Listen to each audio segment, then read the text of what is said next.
Wanted to jump on and give an overview of the CivicXchange platform and what it's all about. In order to start using CivicXchange, you will need to make an account. You can view things like the bills and representatives without an account, but having an account will make those things a lot more productive and useful for you. So once you create an account, there will be some questions to verify your identity. And that's a threefold process of phone, email, and physical address identification. And that does two things. It allows the system to know where you're located so that we can match you with your respective representatives, both in the House and the Senate. And it also verifies that you are a voter in that specific district and in the United States, so that the votes that come into our system are accurate and they're measurable and they're aligned with the representatives that represent you. And that comes into play when we get into the alignment score. So just to begin, you can go to dashboard.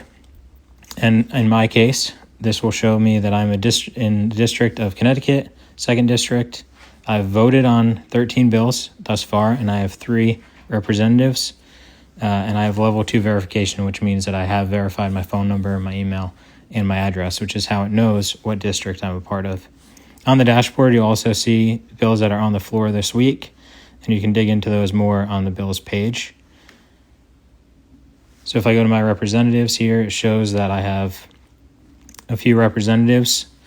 Chris Murphy and Richard Blumenthal are my Senate representatives, and Joe Courtney is my House representative.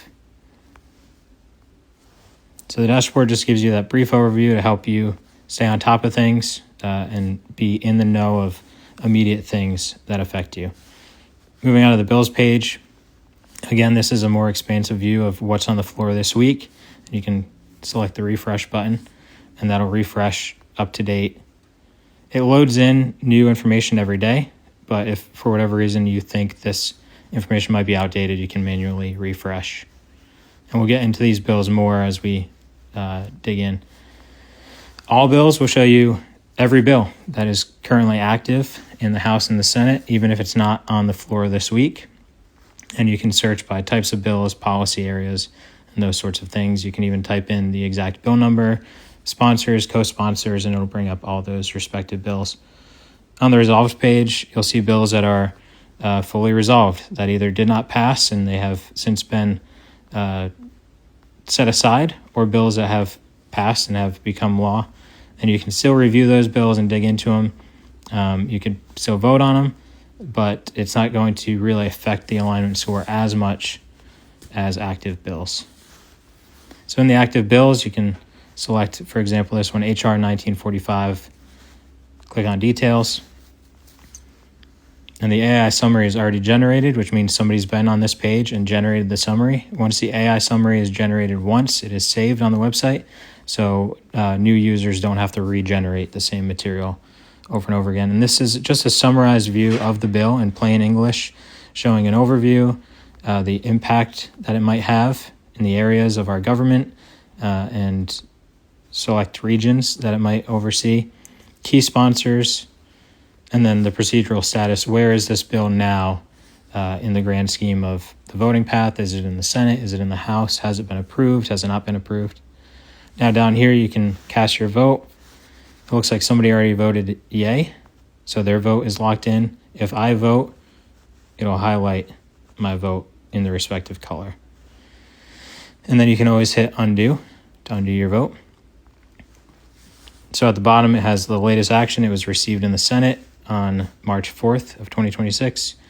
There are no roll call votes as of right now. And if I wanted to check the sponsors, I could scroll back to the top if they weren't already loaded and select fetch co-sponsors.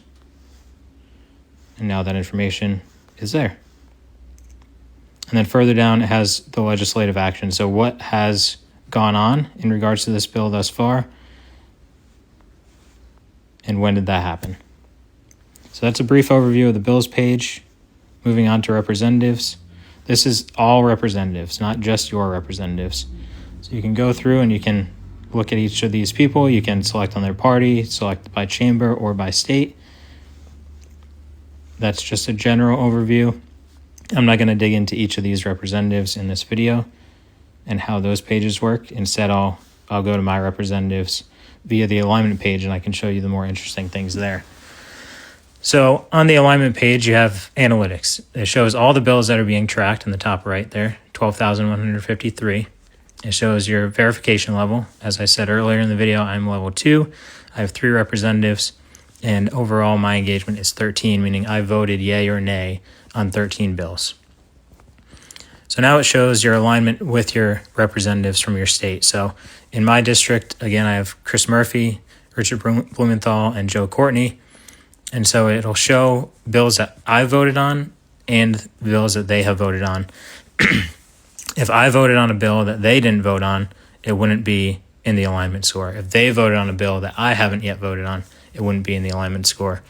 But if there are bills that other people in the same district voted on, that the representative that I share with them voted on, those would be in the alignment score. So it's not just an alignment with me, although it does show what I voted on here, and in your case, it will show what you voted on. It also shows the overall alignment with all their constituents.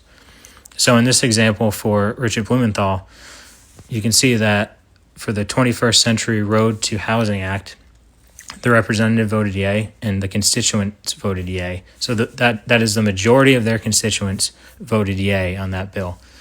On the bill below it, making further consolidations, appropriations, he voted nay, but the majority of the constituents voted yay. So as a whole, he has a 50% alignment with his constituency. And that's helpful going into voting season when the time comes to know, do the representatives that we have truly align with their district and with their state? And should we continue to allow them to be in office, or should we maybe look for somebody new who better represents our values and votes in alignment with us? So moving on to the profile page, this is my profile. You can ignore the silly picture. I have the admin button because I'm an admin of the website. You probably won't have that. It does show that I'm a verified constituent. It shows that I have verified my email, my phone, my district, and if I tap on verified address, which I'm not going to do here, it would show my address. So in the future, if you moved, you could change that information, and that's just a good way for the user to track what their address is so that they know that they're in the right state district for their representatives. Again, it shows my representatives, and I can tap on them and go to their respective profiles, which I will get to in a second. The bills that I voted on, that I'm tracking, is my bills, and then my votes are just all these bills that I've ever voted on. So going to a representative's profile, it's sort of set up in a similar way. It's their contact information, social media links, their alignment score, and then the bills that they have voted on as well. So hopefully you find this video useful. If there's any questions, please leave them in the comments, and I'll be happy to answer them. If you don't yet have a profile, please sign up today, get engaged, and follow your representative.